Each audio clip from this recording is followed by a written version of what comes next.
Cancer, hi. Welcome to Mr. Queen PH. Titingnan natin ang energies ng full moon in Sagittarius. Ngayong May 23, 2024, 1:52 p.m. Philippine time. So, kung kayo ay nakatira sa ibang bansa, i-check nyo na lang kung kailan yung eksaktong oras at araw ng full moon sa inyong lugar. Ayan. And mas maganda na panoorin nyo to sa perspective ng inyong rising sign kasi mas accurate siya. So for you, Cancer, itong full moon in Sagittarius is going to happen in your 6th house. 6th house is about your daily routine, yung pang-araw-araw mo na na routine na ginagawa mo.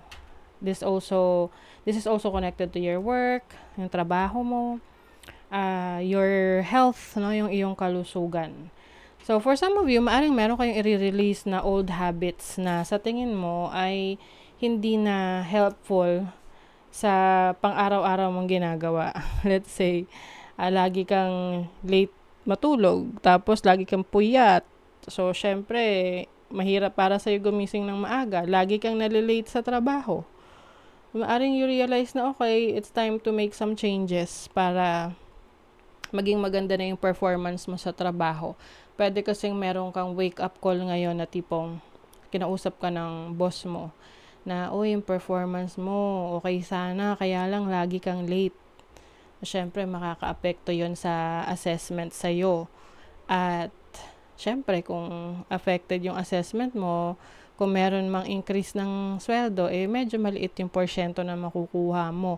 Or, kung ikaw ay candidate for promotion, maaring ito ay maging dahilan para hindi ikaw yung makonsider kasi pwedeng kapareho mo lang ng performance yung isa, pero siya, yung isang kalaban mo, ibang candidate, maganda yung attendance, no? Yung performance ng attendance. So, for some of you, you are reorganizing your situation. May mga unhealthy habits ka rin na ile-let go. Lalo na kung nakakaramdam ka na ng something na hindi mabuti sa pangangatawan mo. Let's say you have this meron kang somehow parang bisyo or some sort of addiction that you feel na hindi na talaga maganda na ipagpatuloy mo pa at mag-focus ka na lang sa pagpapaunlad ng iyong kalusugan. Medyo mahirap, no? Lalo na kung nakakagawian mo na yan. Let's say, nakakagawian mo na mag-almusal ng matamis sa umaga. 'Di ba? Syempre mahirap baliin 'yan. Pero kung masyado nang mataas yung blood sugar mo at sa tingin mo talagang hindi actually sa tingin sinabihan ka na ng doktor na tigilan mo na 'yan kasi pag pinagpatuloy mo 'yan, baka magtuloy-tuloy na sa diabetes 'yan. Yung mga ganon. Okay? So example lang naman 'yan. So it's about awakening yourself, no, sa situation mo na kailangan mo ng i-let go. Anything related to your health. And then some of you, meron din ako na pick up dito na meron kang alagang pet, no, meron kang pet na you are still holding on to it pero alam mo na hindi mo na kayang alagaan. So, maaring iba sa inyo, ipapa-rehome nyo, ipapa-adopt nyo sa iba. O ipapaalaga nyo na sa iba.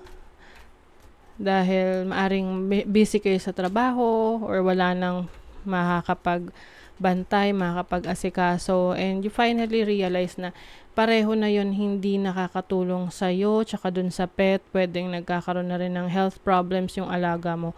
Kaya, ipapaasikaso mo na sa iba. Okay, let's see what else.